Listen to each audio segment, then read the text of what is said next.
Tonight, the critical hour. The White House on alert. A sudden strike in Eastern Europe. A major escalation sending shockwaves through global capitals. What U.S. intelligence is now confirming this evening, and why top NATO commanders are warning this is only the beginning.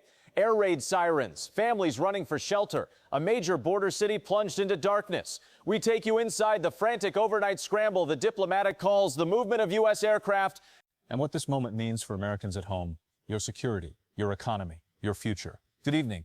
We begin with what the Pentagon is calling the most dangerous moment in Europe in years. Good evening. And it's great to have you with us here tonight.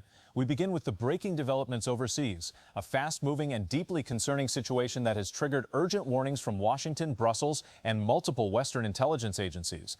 This is the moment U.S. officials are calling a critical hour. A sudden strike, powerful, precise, and unexpected, has hit a key city along the Eastern European frontier. Explosions lighting up the night sky, families jolted awake, air raid sirens echoing for the first time in months. We have new satellite images tonight shared with ABC News showing the extent of the damage and new reporting on the U.S. response. The scramble inside the Situation Room, the sudden movement of American reconnaissance aircraft, and the extraordinary midnight call between the White House and NATO leadership. Tonight, we begin with what we know about the strike, how the U.S. is preparing, and why national security officials are warning this could reshape global politics for years. It happened just after 2:17 a.m. local time.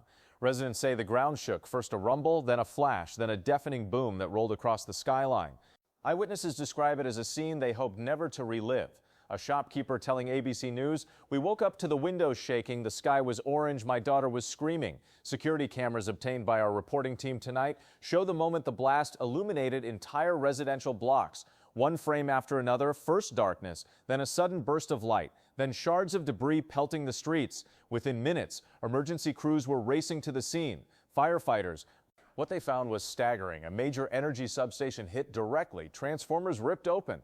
High voltage lines melting, entire neighborhoods without power. Officials say at least 20,000 residents were plunged into blackout conditions instantly. Hospitals switching to backup generators, traffic lights dead, phone networks intermittently failing. And tonight, authorities say the full extent of the damage may take days, possibly weeks to understand. U.S. intelligence sources tell ABC News that the strike appears to have been carried out with a long-range guided missile system, a highly sophisticated one capable of evading early detection radar. Analysts believe the launch originated dozens of miles away, possibly even across the border, a provocative, deliberate act at a moment when tensions were already rising. Just hours after the strike, NATO radar platforms were seen repositioning, U.S. reconnaissance aircraft increasing flights. Aerial refuelers taking off from nearby bases. We're told U.S. intelligence agencies spent the early morning hours analyzing the missile's trajectory, its flight path, its point of impact, and whether it represents a new level of capability.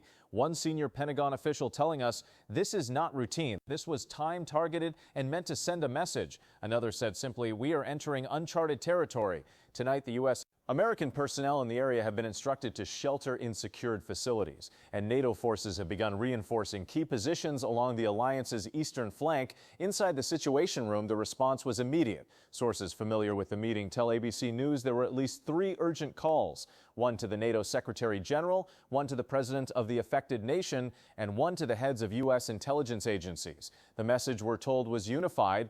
This hour is critical. De-escalation is essential. But the U.S. will not stand down. We're learning tonight that the president was briefed within minutes, woken by national security aides, and immediately asked for assessments on 2 key questions. Was this a limited strike or the beginning of a campaign?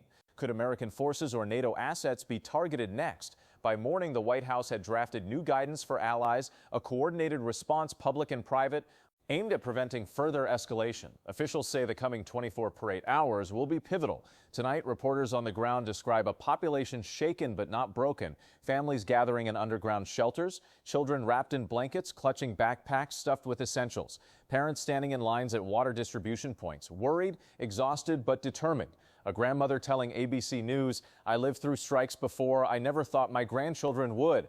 A taxi driver holding back tears. You pray your phone doesn't ring because it might be someone telling you bad news. But amid the fear, there is also resilience. Volunteers setting up tents, food being handed out, mobile charging stations powered by generators, a city battered but standing waiting for what comes next. Markets reacted instantly, oil prices spiking, European markets sliding, investors bracing for more volatility overnight. But global leaders say the bigger question is this: Is this strike a warning shot or the first move in something much larger? Tonight here at home, U.S. officials are watching closely. This could impact America in three major ways. First is security, increased cyber threat levels, heightened airport security, more surveillance on potential foreign-linked activity, and then economy, oil volatility, market uncertainty, higher prices for certain imports. Third is diplomacy, a potential reshaping of alliances and new commitments the U.S. may be asked to make.